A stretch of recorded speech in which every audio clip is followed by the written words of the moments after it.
you were walking by. I thought you were so cute. Oh. Yeah, I wanted to say hello. Oh, thank you. Yeah, my name's David. And How old am I? 25? No. Really? No, I'm 30. I know, old. Yeah, you look really cute. Going to a store to fix phone, and it takes a long time. Yeah, no, my friend goes to fix phone. Go get your phone and then meet me down here. I need a new word in the English language. A word that means somebody is boasting about something, but really the thing they are boasting about condemns them. I need a word that communicates someone is in the act of making grandiose claims about their accomplishments or their character, but these very claims instead make them seem pathetic in your eyes. I don't have a word for that in English. Maybe there's a word for that in German we can borrow? No? Maybe there's a word for that in Japanese? Write in the comment section. David Bond is a so-called pickup artist. And I only know about his YouTube channel because I met him online and I spoke to him. We had a voice conversation in a political discussion forum where I wasn't expecting to meet this kind of person, wasn't expecting to debate this kind of thing. Let's just jump into an example. This is from his website, what this guy does. Quote, all these anime avatar users posting pictures of hot anime chicks depress me. If you want a cute Japanese chick, go to Japan and get one. Be a man and get a real one. I've had sex with literal Japanese schoolgirls in uniform who moaned just like the cartoons. And guess what? I didn't do it by posting stuff on the internet. Oh my God. What makes it so awful is one, that he's boasting about this, and two, that he's trying to make money out of boasting this way, out of misleading the audience into thinking he has some special technique, some special skill he can teach you if only you pay him money, if only you buy his book. Here's the photograph. Here's the photograph that goes with that horrible caption. Okay? This chick doesn't look happy to meet you, man. This chick doesn't look like she's happy to go home with you. And how old do you think this chick is, David? I Googled it. Japanese high school girls are at best 18 years old when they complete high school. They could be 16, 17, or 18, depending on what program they're in. I Googled it. I don't know if you did. So this is a young woman, perhaps 18 years old, and you are a man, perhaps 30 years old, who is in Japan on vacation. You are a man who speaks absolutely zero Japanese. So your level of intellectual connection with this young woman, I mean, why don't you just imagine, your positions are reversed, David. David, I'm going to imagine that maybe in high school, when you were 18, you'd studied French, maybe German, maybe Spanish. But let's just say you learned a little bit of French. How well would you have coped in a relationship with a foreign tourist who is 30 years old? 30-year-old comes to pick you up, and you're communicating entirely in French. Here's the thing. The language barrier between English and French is nothing compared to the language barrier between English and Japanese. It's huge. Japanese is an extremely difficult language to learn, especially written Japanese, but that's a topic for another video.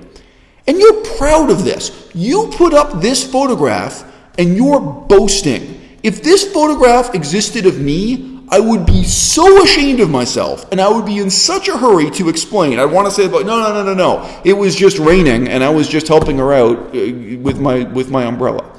And you know what the most pathetic thing of all is, David? I think it's possible, that's the truth about this photograph. I think it's possible this woman didn't sleep with you, that she's just someone who happened to be standing on the sidewalk and to not have an umbrella, and you took this shitty picture so you could try to make money and increase your notoriety. But you know what? If she did sleep with you, if I'm wrong, if after this photograph was taken, you started chit-chatting with her in broken English, and you ended up having a love affair during your vacation in Japan with an 18-year-old girl, hopefully 18. Let's charitably assume wearing her high school uniform. What did you guys talk about? You sit down for breakfast next morning and say, hey, how about that algebra test last week? Hey, how do you get along with, Mrs. McGuffin, the phys ed teacher? Like, what did you talk? Oh my God, sorry. It just blows my mind that you're not ashamed of yourself for this, that you're boasting about it on the internet. Now at 32 years old, you don't know better, or you don't on some level feel a kind of moral apprehension here that this might be a little bit disgusting, laughable, or wrong. Okay, all right. But here's the thing. David Bond, it's not just that he slept with this young woman. Claims to have slept with this young woman. He's also taking her image and putting it on his website. I assume her image is also on his YouTube channel somewhere. If not, he has images of other young women he's flirting with on his YouTube channel. And he's making money by immortalizing the image of them, by putting it on the internet that this is a young woman who, as a teenager, as a high school student, had a fling with a white tourist. Okay? So I can imagine that even if you're proud of yourself, David, she, at age 18, seeing this on the internet, might not feel so proud. Looking at this photograph, I don't think right here she's so proud. Not like you. You got a kind of smug expression on your face. Not her. Okay? But hey, you know what? Even if she was cool with it at 18, this image and the videotape on YouTube, it's still going to be on the internet when she's 28, 38, 48, 58, 68. She can be a grandmother and still have it immortalized on YouTube that she allegedly had a one-night stand with you when you flew in and out of Tokyo or wherever the hell this was filmed. Okay? It's mind-blowing to me that you're proud of yourself. It's mind-blowing to me that you think it's morally acceptable for anyone to make a living by misleading the audience this way.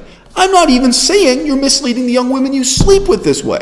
I mean, what he's doing here is way less honest than pornography. Look at this picture right now. This picture is just as fake as if I took a picture of myself with Mickey Mouse at Disneyland and said, oh yeah, me and Mickey Mouse, we know each other personally. No, that's an actor wearing a costume who's paid to take pictures with tourists. These two women in costume, it's not your girlfriend. It's not someone you have a personal connection with. Again, you don't speak Japanese anyway. I don't know what you're talking to. These are two women wearing sexy Santa Claus outfits. Look at the women in the background. On the right-hand side, there's a woman there with a backpack and a winter coat. On the left-hand side, there's a woman with a sweater that goes all the way down to her, long-sleeve sweater, goes all the way down to her wrists. Right? It's cold. It's winter. Okay? These two women in skimpy outfits are entertainment workers at this bar, right? They're nightclub hostesses. Their job is to be nice with you and get you to buy alcohol. This is just as fake an interaction as a tourist with Mickey Mouse at Disneyland. And you're presenting this as if it shows your prowess as a pickup artist. I mean, the whole concept that it takes prowess for a white male to get laid in Japan or Thailand is mind-blowingly, sickeningly false to me. I mean, what you're doing here is way more dishonest than selling snake oil. Because, I mean, snake oil, it may at least legitimately be oil from a snake. And in that sense, it's not false advertising. What you're doing is hollow and fake to its core. And that's basically the story of how I went from a chubby white dork working at a hospital with a white girlfriend and a pug and video games to this. Why? What would you say if it were a woman presenting this as her life story instead of a man? What would you say if you saw a white woman on the internet who was telling the story with pride that she used to be fat and she used to have a chubby white boyfriend, but then she decided to start a YouTube channel, she lost some weight, and she went to Africa and slept with a bunch of African teenagers? Okay. There are white women who do this. Let's say it's a white woman who flies to Morocco. And you know what? She could do exactly what you did, David Bond.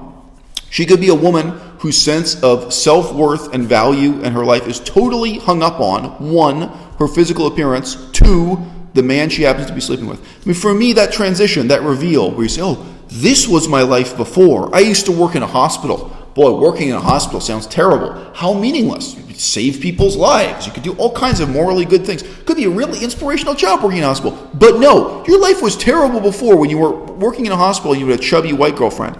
And this is my life now. Bling! Here's the reveal. It's a Thai woman with fake breasts in a bikini. What? So just a few months ago, I had a job, I had a girlfriend, I lived in a big house, I had a pug, and on my free time, all I would do was play Mortal Kombat and Quake 3.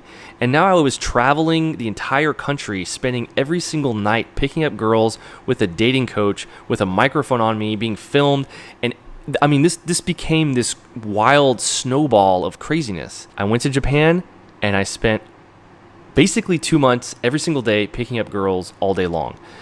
And that's basically the story of how I went from a chubby white dork working at a hospital with a white girlfriend and a pug and video games to this.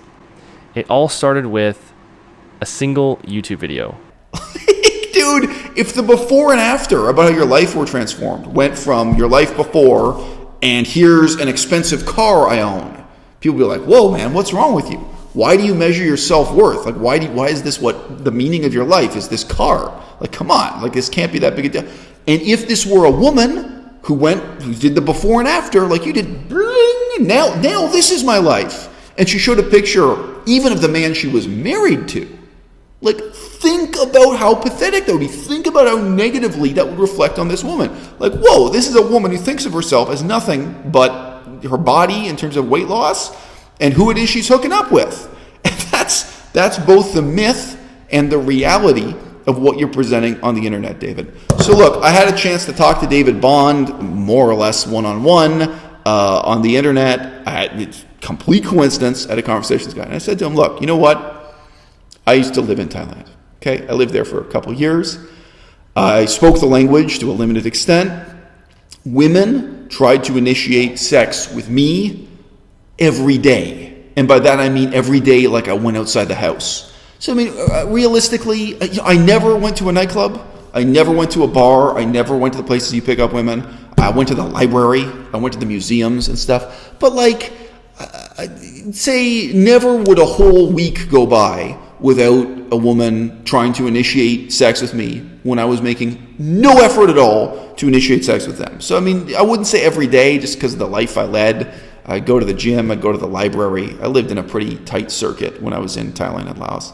And I never did this. I never hung out at these kinds of places where stereotypically men pick up women. But nevertheless, women were trying to initiate with me all the time. I would never come on the internet and try to package that as a product that you can buy so you can go to Thailand and have the same great success I had. Excuse me. You were walking by. I thought you were so cute. Oh, Yeah, I wanted to say hello. oh, thank you. Yeah, my name's David.